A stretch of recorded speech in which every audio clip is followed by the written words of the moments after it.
जय हिंद दोस्तों, वंदे मातरम। महाराष्ट्र में अजान के लाउडस्पीकर के ऊपर जो बातें राज ठाकरे ने करना शुरू करी हैं, अब उसी की आंच यूपी तक जा पहुंची है।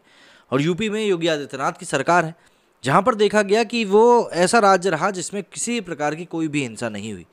तो ऐसे में अब जब लाउडस्पीकर की बात यूपी तक पहुंची है, तो योगी आदित्यनाथ ने वहां पर सख्त निर्देश दे दिए हैं कि किसी भी प्रकार की कोई भी ढिलाई बरतनी नहीं चाहिए। और इसी चीज़ को श्योर करने के लिए उन्होंने 4 मई तक सभी पुलिस वालों की जो छुट्टियां हैं उनको भी रद्द कर दिया है, क्योंकि अतिरिक्त पुलिस फोर्स की भी ज़रूरत पड़ने वाली है। तो ऐसे में जानते हैं क्या कुछ हो रहा है यूपी में लाउडस्पीकर को लेकर और क्या कुछ आदेश हैं जो कि पारित किए जा रहे हैं। महाराष्ट्र से शुरू हुए लाउडस्पीकर विवाद की गूंज अन्य राज्यों में भी अब सुनाई दे रही है। खबर है कि केरल में एक मंदिर परिसर में मुसलमानों के प्रवेश पर रोक लगा दी गई है। वहीं उत्तर प्रदेश में समाजवादी पार्टी की नेत्री ने मंदिरों के सामने महिलाओं के कुरान पढ़ने की बात कही है। फिलहाल महाराष्ट्र सरकार लाउडस्पीकरों पर नियमों को लेकर जल्द ही दिशा निर्देश भी जारी करने की बात कह रही है। इधर महाराष्ट्र नवनिर्माण सेना के प्रमुख राज ठाकरे भी आगे की रणनीति को लेकर बैठक करने जा रहे हैं। मीडिया रिपोर्ट्स के अनुसार केरल के कुन्नूर के कुनीमंगलम स्थित मंदिर में मल्लियोडु पुलकोट्टू काऊ के बाहर बोर्ड लगा है और इसमें कहा गया है कि त्योहारों के समय मुसलमानों को परिसर में आने की अनुमति नहीं है। 14 अप्रैल और 19 अप्रैल के बीच विषु संबंधित त्योहार के दौरान बोर्ड लगाया गया है। इस मामले के सामने के आने के बाद से इलाके में विरोध शुरू हो गया है। वहीं मुख्यमंत्री योगी आदित्यनाथ ने पुलिस को सतर्क रहने के आदेश दिए हैं। साथ ही ये सुनिश्चित करने के लिए भी कहा गया है कि धार्मिक जुलूस के लिए कोई भी सड़क या सार्वजनिक स्थानों को ब्लॉक नहीं किया जाएगा। आदेश में कहा गया है कि नए स्थानों पर माइक नहीं लगाए जाएंगे, जबकि अधिकारियों से ये सुनिश्चित करने के लिए कहा गया है कि पहले से मौजूद माइक मंजूर सीमा के भीतर ही रहें। वहीं राज्य में फील्ड पर रहने वाले पुलिसकर्मियों की 4 मई तक सभी छुट्टियां रद्द कर दी गई हैं।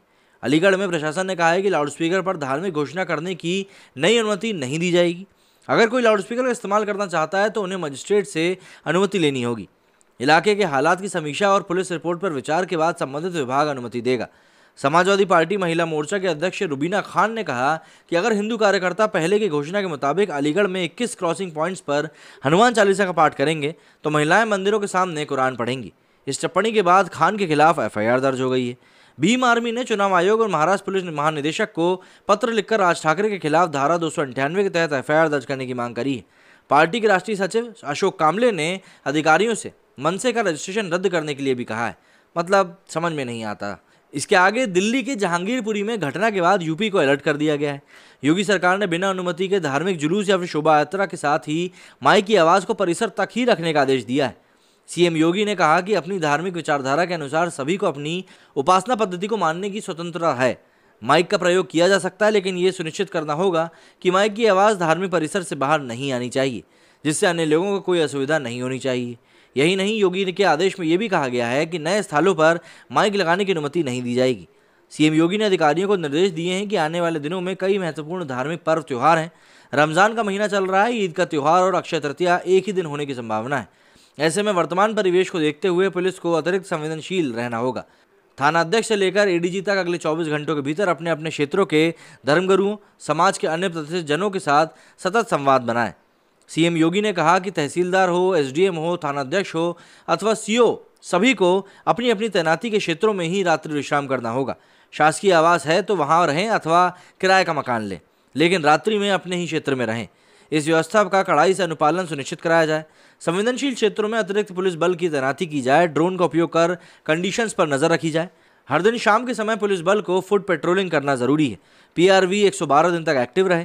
त्योहारों और सतर्कता के मद्देनजर पुलिस अधिकारियों की छुट्टियां 4 मई तक के लिए रद्द भी कर दी गई हैं। सीएम योगी आदित्यनाथ के निर्देश पर चीफ सेक्रेटरी ने इस संबंध में आदेश जारी किया है। जो कि अधिकारी पहले से अवकाश पर हैं उन्हें भी 24 घंटे के अंदर तैनाती के स्थल पर लौटने के लिए निर्देश जो है वो जारी कर दिए गए हैं।